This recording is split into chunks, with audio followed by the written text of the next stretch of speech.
ఈ వీడియోలో స్లిప్ యొక్క ఇంపార్టెన్స్ ఏంటో చూద్దాం.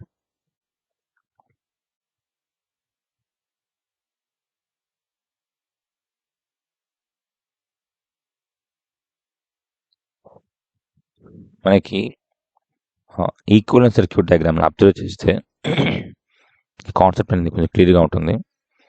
సో ఆ రెస్పెక్టివ్ వీడియో దగ్గర చూడండి. మనకి రోటార్లోని EMF S times of E2 produce అవుతుంది.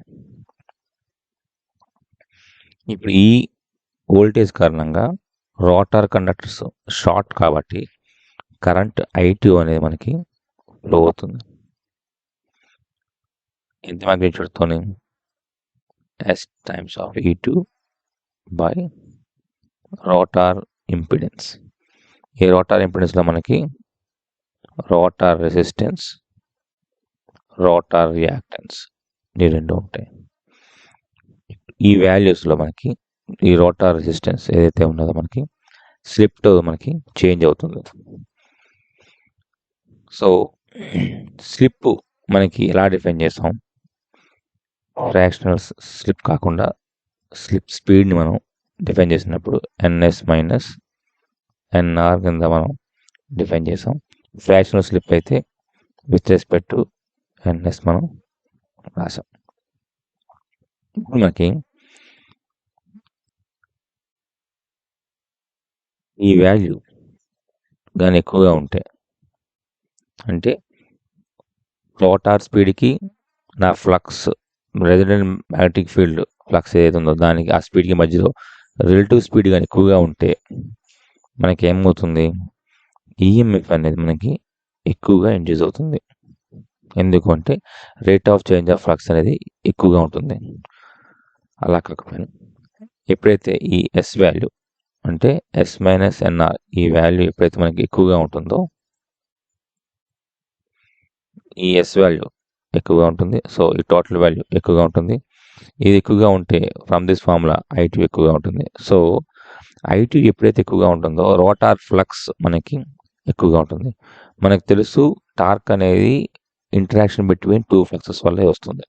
ఇప్పుడు 5R ఎక్కువగా అయిపోతే మనకి ఏమవుతుంది? టార్క్ ఎక్కువ అవుతుంది. సో నా టార్క్ ప్రపోర్షనల్ రిలేషన్స్ని రాయొచ్చు నేను. టార్క్ అనేది నాకు రోటార్ కరెంట్కి ప్రపోర్షనేట్. ఎందుకు అంటే రోటార్ కరెంట్ వల్లే మనకి రోటార్ ఫ్లక్స్ వస్తుంది. ఈ ఫ్లక్స్ యొక్క ఇంటరాక్షన్ విత్ మెయిన్ ఫీల్డ్, అదే రిజల్టెంట్ ఫీల్డ్ అంటారు ఇక్కడ, దానికి ప్రపోర్షనట్గా ఉంటుంది టార్క్. అయితే ఈ కరెంటు రోటార్ ఈఎంఎఫ్తో ప్రపోర్షనట్గా ఉంటుంది. అలాగే రోటార్ ఈఎంఎఫ్ అనేది దీనికి ప్రపోర్షనట్గా ఉంటుంది. సో మనకి ఎప్పుడైతే మనకి ఈ NR డ్రాప్ అవుతుందో మనకి స్లిప్ పెరిగి కరెంట్ పెరిగి మనకి ఏమవుతుందంటే టార్క్ కూడా పెరుగుతుంది. అయితే ఎంతవరకు పెరుగుతుంది?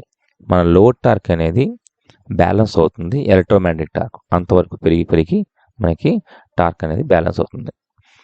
సో ఇక్కడ మీరు అబ్జర్వ్ చేస్తే ఇక్కడ మనకి ఎప్పుడైతే రోటార్ మీద మెకానికల్ లోడ్ మీరు ఇంప్రెస్ చేస్తారో